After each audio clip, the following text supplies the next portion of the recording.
walked into this park this morning, then I told myself that's how I got started. Yeah, when I was 13 or 14 years old, not running, but playing basketball.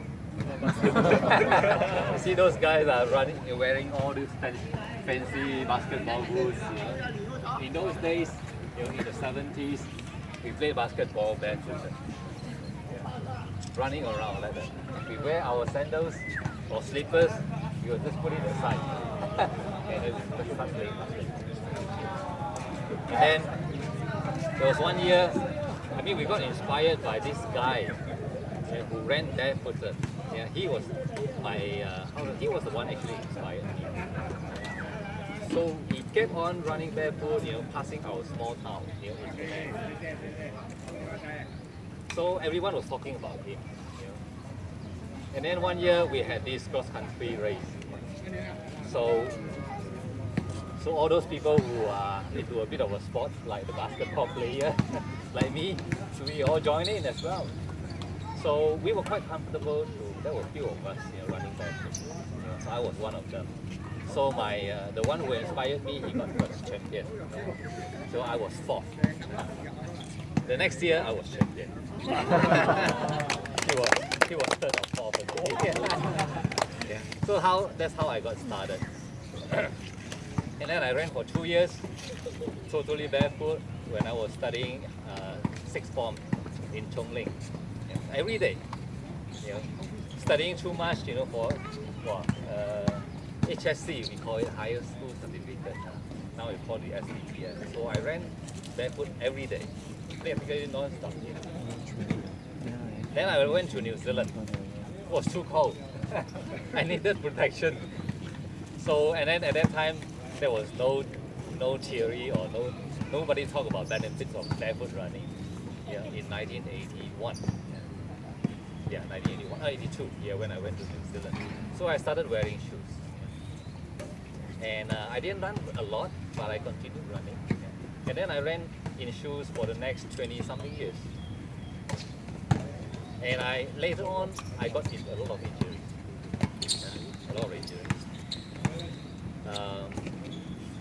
Mostly with the calf. So I bought a lot of things to ice it. I have all of that. And later on in 2009, Uncle Sonny may remember. I went to run the Singapore Marathon. He had this breakfast, with one of the guys, Singaporean, who started trying out the 5 fingers. So immediately after that breakfast with him, Uncle Sonny, me, and Mohan, 3 of us went straight away to buy our first 5 fingers shoe. And then that was in December 2009. And then the sensation was so good. It was so light, So I train every day, and I want to go faster every day. It was fine for the first month. For a long time I could not get under 4 hours, sub 4, wearing those normal shoes. But of course I didn't train enough too. That was a problem. Then in my first 1 month later in Xiamen Marathon again, so I went under sub 4, easily. So in January, wow, I trained even harder, and then I got injured. And then in February, when I was trying to do the Hong Kong Marathon, I was in pain. After the first 2 or 3 kilometers, I couldn't really run off. So I just managed to walk, run. I still do it under 5 hours, but one of the worst times that I had. So lesson number 1. And we always say it's not too fast, not too much, not too soon. That was a very good lesson for me. So since then, I slowed down.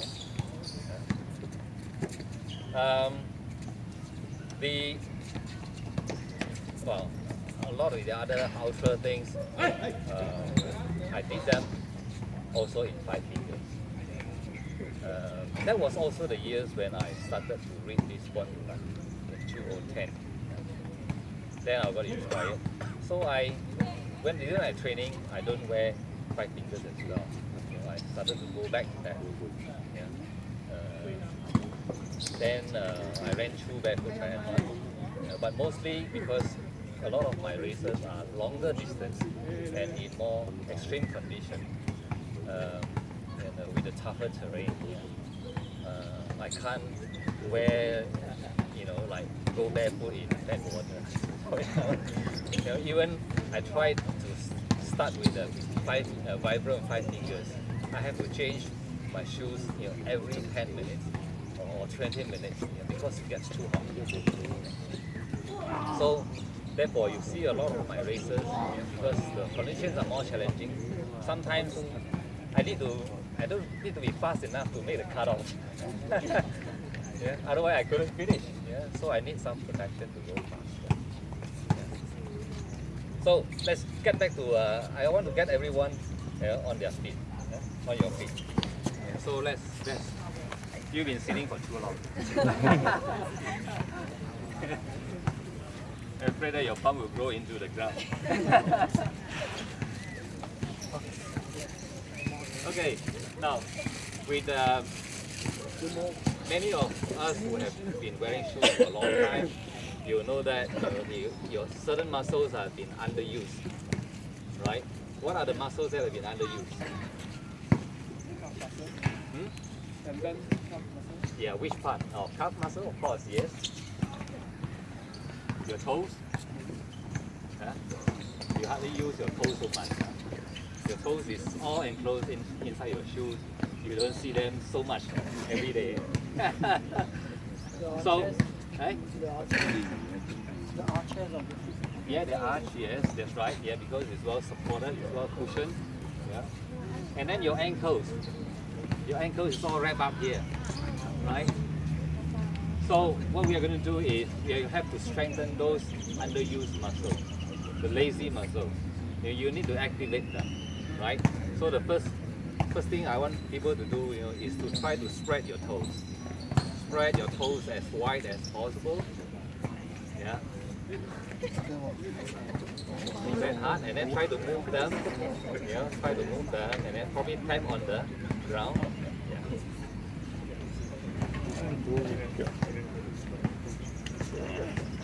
Is that difficult? Is that tiring? No? Wow, good. Right. We know that we barefooters tend to run 4 foot more or middle foot. Right? If you look at my running pictures, a lot of them are just like that. So we need to strengthen our 4 foot too. Right? So we can stand our like that. Hold on to it as long as possible. And then lift off your left foot, and then on your right. Harder? Harder? Yeah. We are swaying, we are moving all the time. And then if you like, you just go up and down, up and down. Now, you are also working out your calf muscle, right? Correct? You are also working out your ankle. Correct? Yeah. Why are you saying so much? So we turn it to your left one.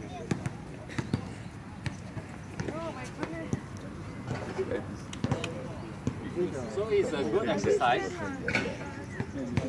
It's a good exercise to work on your toe, the 4 foot muscles, the ankles.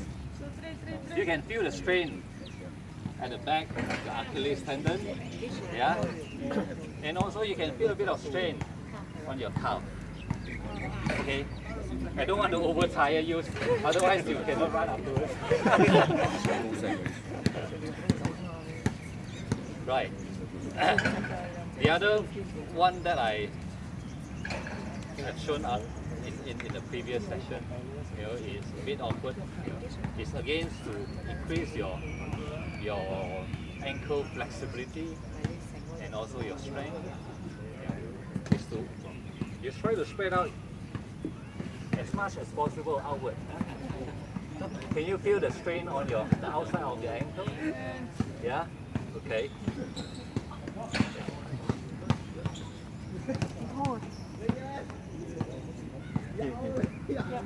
Okay.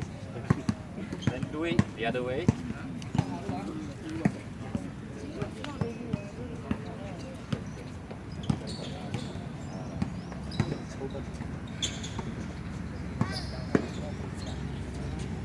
Alright. Okay. Then stand like that. Have to be stable. Doesn't matter. Yeah.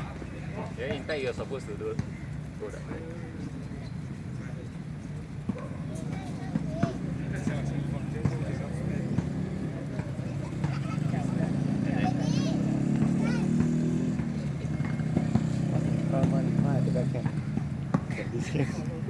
So if we can arrange ourselves into a few rows, we can walk towards that side. Yeah. And then we walk, we alternate it. Yeah.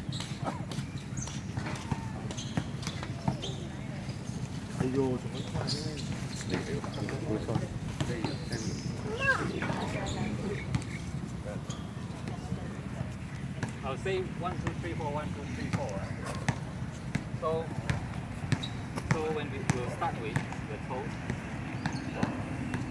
So 1, 2, 3, 4. Oh, okay. I'll probably change it. If 1, 2, 3, 4 is not here. Right. So I say toe, toe, toe, toe, toe, heel, heel, heel, heel, outside, up, inside. And then we go to toe, toe. Get it? Yeah. Heel, heel.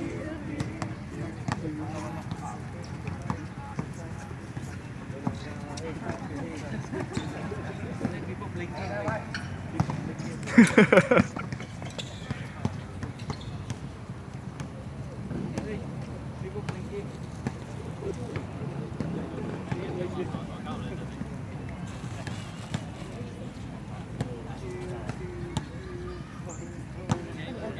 Over this side.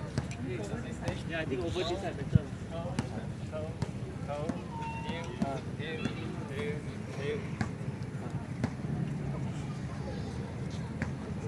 Oh yeah, sure. Okay, we go here. Yeah, Let's do it here.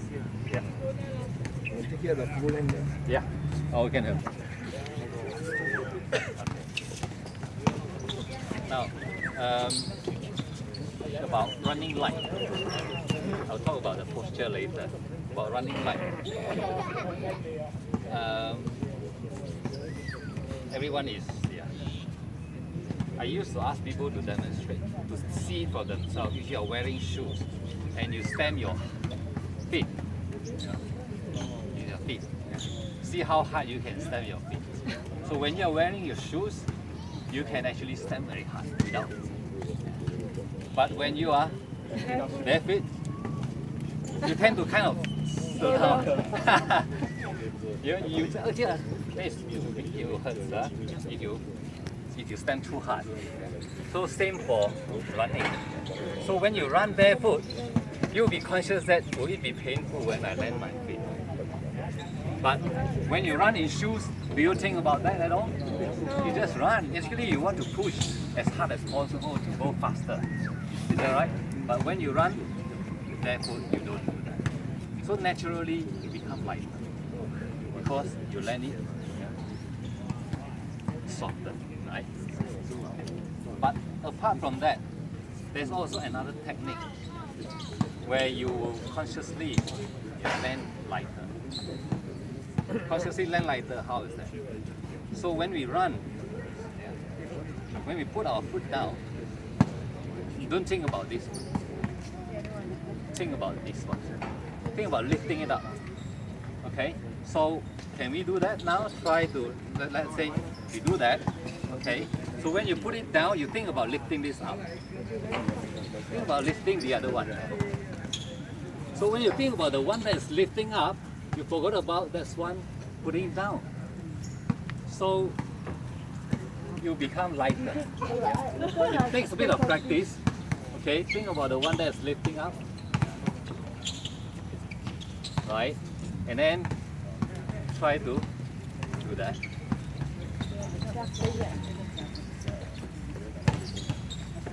Maybe you want to close your eye.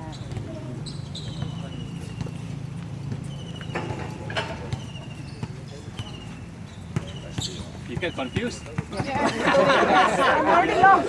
Which one am I doing now? You can practice that when we go for a run, right?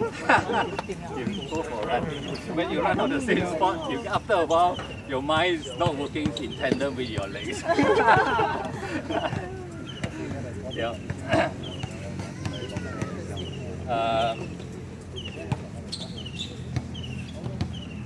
There's one, now I talk about a little bit about the form. When I ran recently in track, there's one of the elite runners also Wai Ching. Know him? Yeah, he aims to be a very young guy. So he ran together with me. I was doing my speed work, he was just doing his warm up. So we ran together, and then the first thing that he noticed, I actually have noticed how he ran. So the first thing that he noticed is my arm swing. Yeah. He said, "Oh, your arm swing is very good. Yeah. Relax, not over movement." Whereas his arm swing is like that. It's too far in front. Too far in front. So they are not the first thing, but one of the things is to have a sufficient arm swing but not over. What is a sufficient? Enough to carry you like that. Not across to here. Not across to here, not too far in front. So small enough arm swing in a relaxed manner. In a relaxed manner. When I say relaxed, is your shoulder must be relaxed. Sometimes you can observe those tiring runners, how they punch up like that. So sometimes I just tap on their shoulders, or sometimes I got tapped also by other people. Hey, you relax your shoulders, and immediately you can feel it. Because when you do that, you tend to move like that instead of being upright. So the other thing about good running form is like our whole body is actually one straight line, vertically one straight line. There are people who advocate what things say, leaning a little bit forward. But most of the time, people are not doing it. Firstly, it's not doing the right way. You only bend the upper body. You say, "Oh, I'm doing it because the lower body is not strong enough to support it." You just go like that. Yeah? That is even more tiring. And to me, I don't actually buy into that so much, because I think you lean forward only when you want to speed up. When you want to go at a constant speed, you still most of the time, and recently there are some articles who already say that most of the time you do actually run upright. You do actually run upright. So if you are trying to lean forward, consciously trying to do that, unless you're sprinting, you are trying to go faster. Otherwise, you find it very tiring and not sustainable. And about this one, LBBB, people, is when we move forward, running is like we are going to go in this direction, but also we'll also go upwards, right? But it's the human body, our body is not made like to run in 2 dimensions. We also will go a bit sideways, this way. It's not only like moving forward or jumping upward. So there's a bit of twisting, which is good. How much twisting is needed? They say you can use this, the momentum to bring you, the muscles here to bring you forward, bring you that. I think that's good as well. Especially I observe that in trail running, where there's a lot of changes in you need to learn how to use that to move downhill, especially in downhill. When the terrain is not even, instead of landing hard and try to go the other way, you go relax, and then use that momentum to bring you forward. So remember that when you go run, it's also a series of jumps. We are just jumping forward. Yeah? Now, when I say jump, there was you don't have that. Imagine yourself jumping from a higher place, right? So you jump down. So what would your natural reaction when you land? Bend knees. You bend your knees, right? So why do you bend your knee? Go. Huh? Yeah. So your knee is trying to absorb the impact, right? So it's just the same. So when you jump, we try to bend. So when we run, we also bend. You cannot do like that, right? You cannot jump. So you need to bend, and then you can. When you run like that, you can feel what? Your legs got some kind of spring somewhere, huh? Right? Which is good, right? The more spring you have, the better you feel. Yeah, the lighter you feel that you can run. Yeah? So, but that spring does not occur naturally. Yeah. Yeah. Because you have to train because it's your muscle doing the work. Yeah. You have to train your tendons, you have to train your joints, your muscles to do it more. Yeah. To do it better, to do it faster. Yeah. So that's with that. And the next thing about this So Wai Ching is he observed that. Sorry, I keep using him because he's somebody people know who can relate, fast runner. But you know his cadence is very small. I think his cadence is, he himself said, I didn't count. He himself said it's about 140 or 100. So when he ran with me, he said, wow, yours is so much faster. I was like 180 plus, 185, 86. So he was trying to sort of follow my cadence and count. So one of the things that I asked him to do is also forget about the run lighter thing. And one of the things that you can train because I don't know how often we have to cover a distance. Let me demonstrate. From here to that lamp post, I want to run as fast as possible to get there. Now, one way is to go very big steps,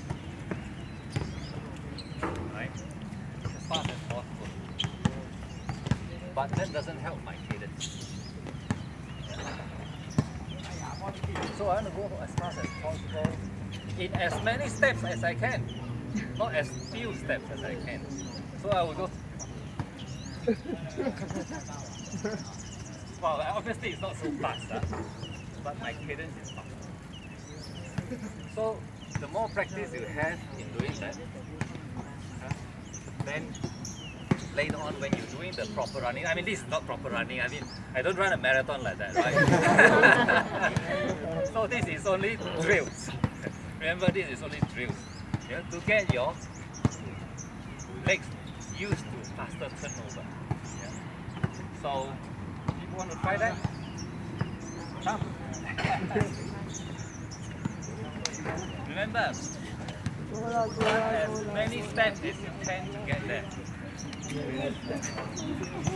As many steps as you can and as fast as you can to get there, right?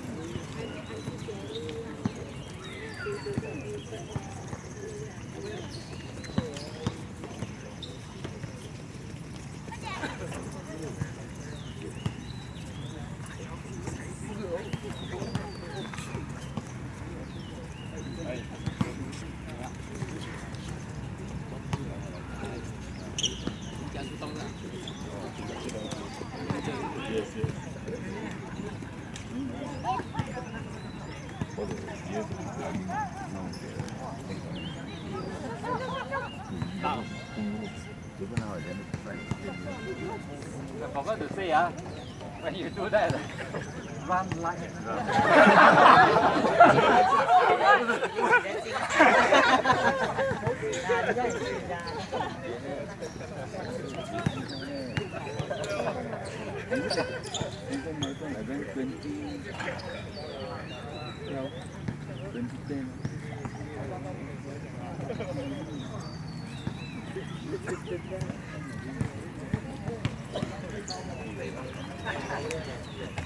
Okay, perhaps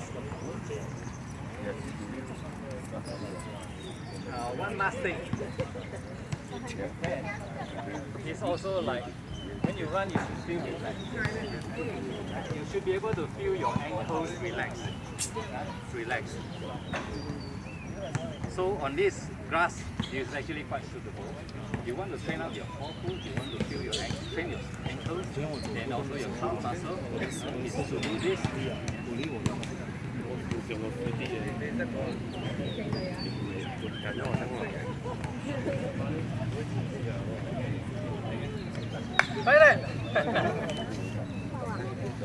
When you land, feel your ankles. When you are in the air, feel your ankles relaxing. Leave enough time in the air.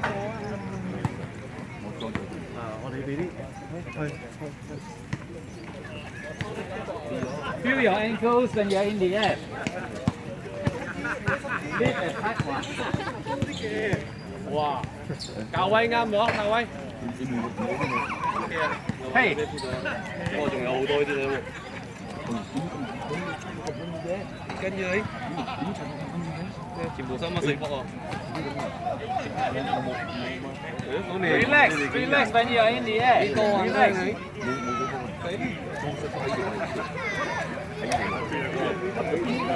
下邊啊，血㗎，我唔係血嘢，近排中嘅呢度血緊要。我呢度好緊要，呢度兩邊都。See how I do it? I actually want you to lift as high as possible. Your body in the air as long as possible, so that you have the time to feel your ankle. Yeah.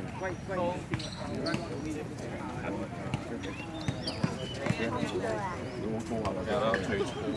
我喺度拍入邊咧，都玩嘅喎，最粗嗰度。when you land, you have more time. More energy.